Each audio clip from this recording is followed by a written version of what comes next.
All I wanna do is get high with my friends. If I die in the process, it'll be the end. Just a kid from the projects. I was born to win in a world full of darkness. I was born to sin. Getting stuck in a... Yo, what's good, everybody? It's me, Cropped, and we're back with another video.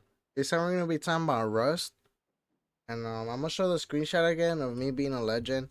I did want to make a quick mention about something. So I was thinking about making a Discord server, maybe like to build up a little community there. Like since you guys are watching the videos, I want you guys to like meet new people around my community.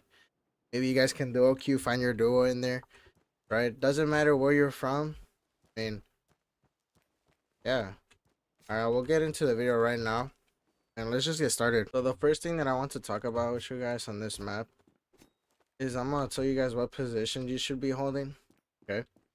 So there should always be one guy watching site and the other one watching mid, right? Now the reason why there should be a guy watching mid here from CT, but don't be this side, okay?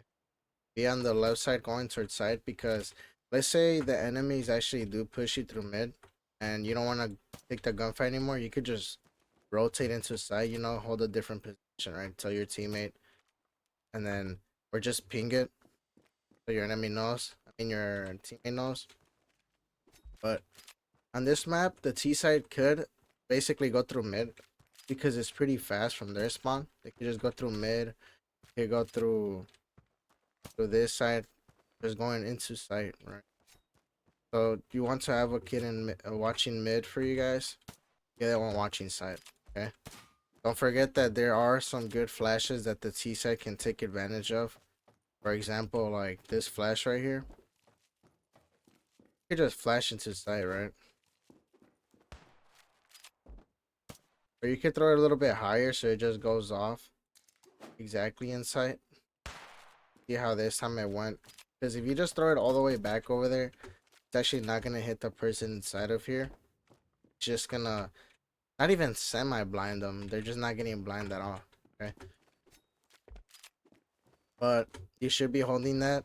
And then if you guys get info on the person that they're pushing through this side of the site, just tell your teammate to come back from mid. Be by this box or by this wall hugging it. Just contesting, don't let them go in. Keep in mind that there is a bunch of spots where you guys can catch these guys off guard by planting. Especially right here, right?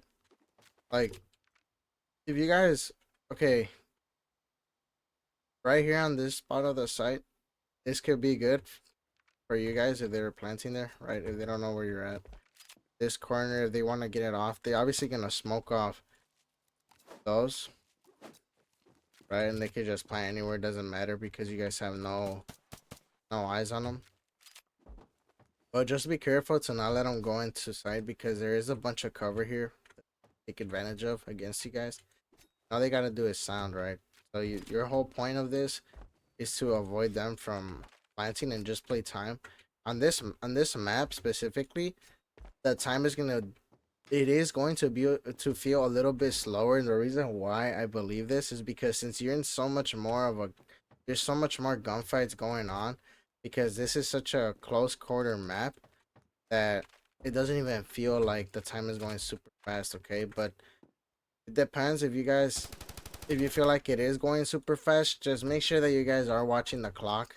Okay, if you guys see like 30 seconds left and you guys are still playing passive, try to put a little bit more pressure on them by just being aggro. If you guys have a molly left, don't feel like you're wasting them by just throwing them. Doesn't matter, bro. As long as you're using your utility by the end of the round, then you did your part as on C as of being CT. Alright. Okay, for the next thing that I want to tell you guys about on this map is the smokes. I'm gonna show you guys the smokes on my screen. I should be playing right now.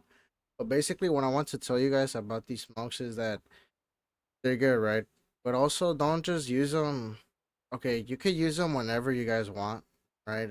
I would save them for like, not even save them. I would use them either in the beginning of the round, or if you see that they're not even pushing into side, just throw them, because it's just gonna apply pressure, right? You're applying pressure to these T's, and they're not just gonna blindly push through them, because that's really stupid of them to just push through them, right? But don't forget that it's not like you could throw the smoke and just forget about that spot. Keep an eye on it, right? Once in a while, like, also keep in mind that you being at mid and not watching it can get you killed most of the time on this map because you could slow walk to it. It's worth flanking the CTs because you are gonna be able to get there pretty fast. You're not wasting any time. Okay, but yeah, use these smokes however you guys want. I did show you guys on the clips right there how to do them, but just use them however you guys become useful. And let's hop right into the next topic, which is the strats, right? So let's get into it.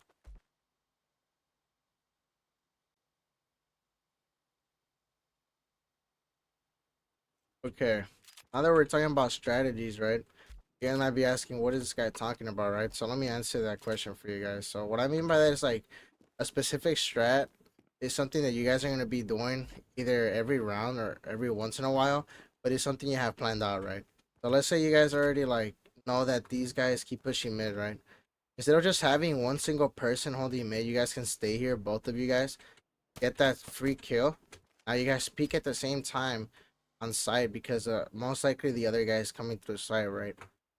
And if they have Bob, the kid at mid that you just killed, you guys can just hold it, right? Because you without the bomb they can't win. So you hold each other's crossfires.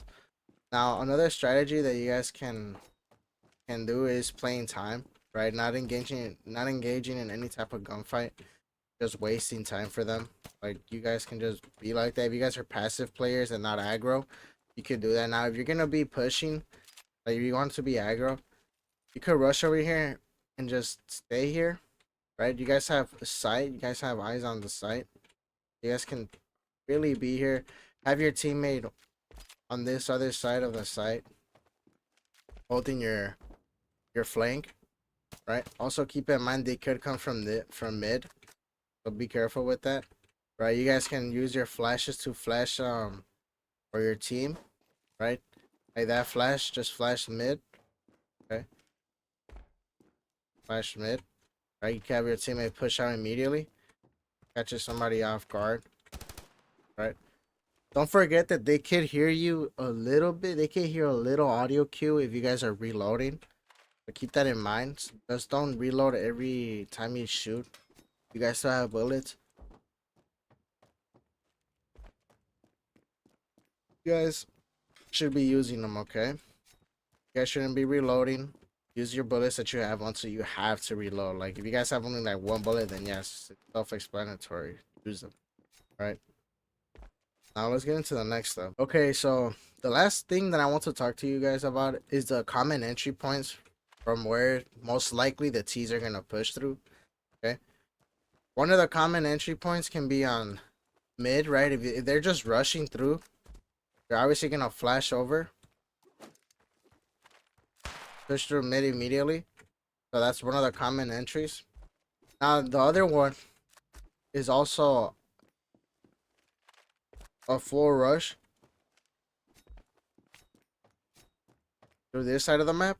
Right, and all they have to do is throw a bunch of flashes. You can even throw some smokes to get some cover. They throw these smokes. Now they have cover from every angle you guys had. Right now they have to just plant the bomb. Okay, so that's another common entry. Now the last one, which is it's okay, but on this map you guys do want to be close to each other, right? It's easier to win a 2v1 than a 2v2 or than a 1v1, excuse. Okay, so they could split push through here and the other guy through where I just showed you guys. That's mostly the only common entry points. Okay, since there's no boost, there's no way to boost each other here on this map to like get an extra advantage, like get to side faster like on sandstone, you know. But that seems to be it for the last stuff. But yeah, guys, that's gonna be the end of the video for today. And I'm not gonna lie, it was kind of short of a short video, but that's mostly what you guys need to know about this map. It's not really that hard of a map to play on for CT specifically. Any map is not hard for CT, okay? And the reason being is because you guys are just inside. You guys already have these strong positions that you can hold off the T from and easily kill them, right? Picks, get easy picks from them. And yeah, but if you guys enjoyed the video, don't forget to leave a like so I can know if you guys are liking this type of content, right? I am planning in the future to make competitive matches, content, right? Record myself. I'll do like a little analysis and explaining to you guys through it while I'm playing. Like tell you why I'm doing this specific action. Like let's say I'm just nading, I'm be like, okay, I'm nading because I know for a fact there's a guy here just holding it. So I want to nade him to deal some extra damage. Okay. So yeah, let me know in the comments if you guys want those type of videos or also allies videos, right? And what maps you guys want them. I'll gladly play them for you, so I can explain to you guys and show you how to actually implement these tips that I'm telling you guys into a real life game, right? So yeah, guys, I'm gonna end the video here. Catch you guys next time. See you guys tomorrow.